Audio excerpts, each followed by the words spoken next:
So my name is Sheryll Cashin. I'm a law professor at Georgetown. I've been teaching law at Georgetown for 18 years. Although Princeton was my dream school, when Vanderbilt offered me a Harold Sterling Vanderbilt scholarship, I took it. Thank you very much. And Vanderbilt became my financial parent for 4 years. And I'm very, very grateful. And I came here and did very well. Graduated summa. I'm very proud of that. I worked hard, cried a lot of tears while on this campus.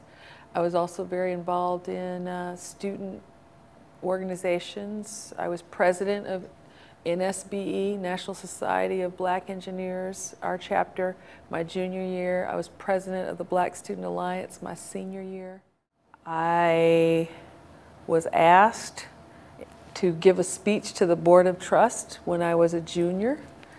And I gave a very passionate speech to the Board of Trust and barely avoided crying, criticizing this school for its failure to give the kind of institutional supports to minority students, black students that I felt it needed. Student attrition or retention was very, very poor. When I was here, my entering class, we had 60 black students, and that was an all-time high, and we were celebrating that. Quite a few students left even after the first year. By the time I graduated, only about half of my class graduated on time.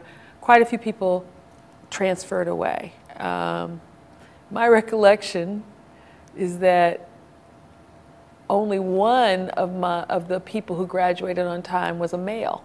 Of black male. So I was very involved with and concerned about issues of retention, and I said to the Board of Trust that I thought it was failing black students on this campus. It was failing minority students. My father was an agitator, and he was an arrogant, brilliant man who never shirked from speaking truth to power, often in undiplomatic terms, right? Now, I'm infinitely more diplomatic than my daddy, right? Who's in heaven. Well, I hope he's in heaven. But that was my upbringing, right? And so when I was asked to speak to the Board of Trust as a student leader, you know, they always do this, I didn't tell people what I was going to say. They asked me. I didn't ask to speak to them. They asked me to speak. But since I was there, it never occurred to me to do anything otherwise but to tell them what I thought was wrong with Vanderbilt. I didn't give them a happy speech. Black students were a very tight-knit group.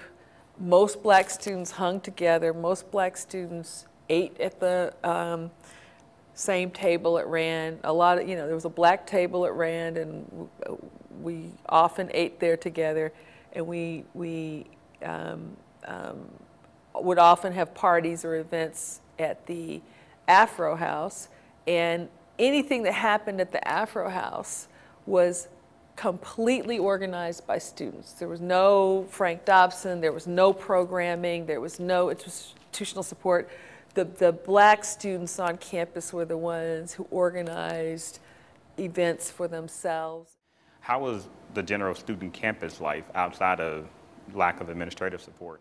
Social life was very segregated, but it was fun, it was happy, right? And then there was black Greek life, and then there was the white Greek life, and the two didn't mix, and everybody was okay with that.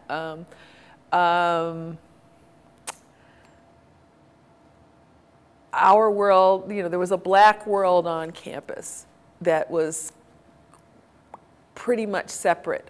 Although there were some students who were better than others at also having some white friends, but those two things didn't mix that much, right?